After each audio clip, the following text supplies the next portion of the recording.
नमस्कार प्रणाम भोजपुरिया भैया लोग। और सब बताएं कैसे बानी रउआ सब है। उम्मीद करता नहीं रउआ सब ठीक ठाक होखा भैया। और हम एकदम फर्स्ट क्लास बानी। आज उपस्थित बानी रउआ सबके बीच में लेके भोजपुरी सैड सॉन्ग। यही सैड सॉन्ग कुछ अलगे बाटे, हट के बा। एगो पगलेट के प्रेम बाटे ई और ओकर दर्द बा। बहुत बढ़िया गीत के लेखनी के लिए बानी। और दिल से बताओ तनी भैया कि एकर नया म्यूजिक बनवा के जोश में गा देते तो गाना 100% रील पर वायरल हो जाए भैया। तो चलिए देर न करते हुए मैटर के शुरुआत कर लिया कि आखिर कैसे गावे के बा, का एकर धुन बा, का लय बा। लेकिन वीडियो स्टार्ट करे से पहले भी एगो बात बतावल चाहब कि रुआ अगर नया सिंगर बानी आ सिंगिंग में इंटरेस्ट बा, अच्छा मैटर के तलाश में भटकतानी, सही ढंग के गीत नहीं मिलत, बढ़िया तुकबंदी नहीं मिलत, मन पसंद के मीटर नहीं मिलत, तो भैया अगर हमारा चैनल पर आ गए बानी तो एकदम निश्चिंत रही, निराश भैला की जरूरत नहीं है। रउआ जैसन भी मीटर चाहत हो कब लिखवाओ के बड़े भैया बिल्कुल उचित चार्ज पर रुआ के फर्स्ट क्लास के मीटर व्हाट्सअप के जरिए मिल जाए डमी के साथ। काहे कि भैया हम हर तरह के गीत लिखे नहीं।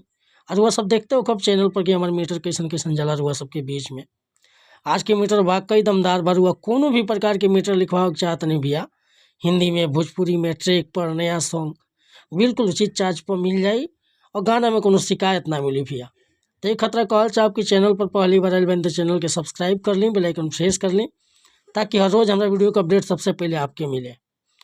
आज के गाना देखिए, एगो लड़का के साथ एगो लड़की धोखा के लिए लड़का जिद आइल बका कहता कि हमारा संग है बारे कोइले गद्दारी, बैर कोइल हमारा से पड़ी तोरा भारी। कान खोल के सुन ले।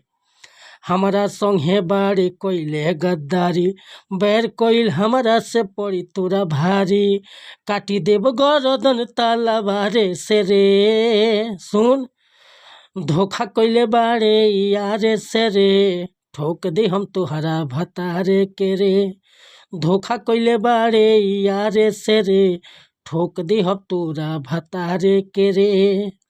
हमारा संग है बारे कोइले गद्दारी, बैर कोइल हमारा से पड़ी तोरा भारी।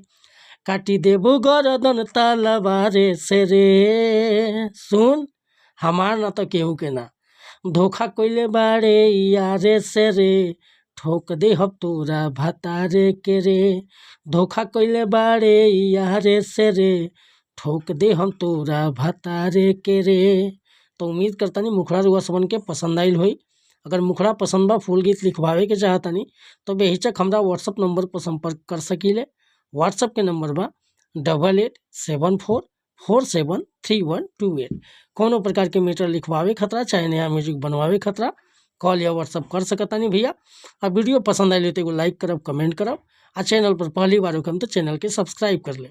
मिला नहीं फिर से अगला वीडियो में, तब तक लिए मत ही चाहता नहीं। नमस्कार प्रणाम धन्यवाद भैया। जय हिंद, जय भारत, जय भोजपुरी।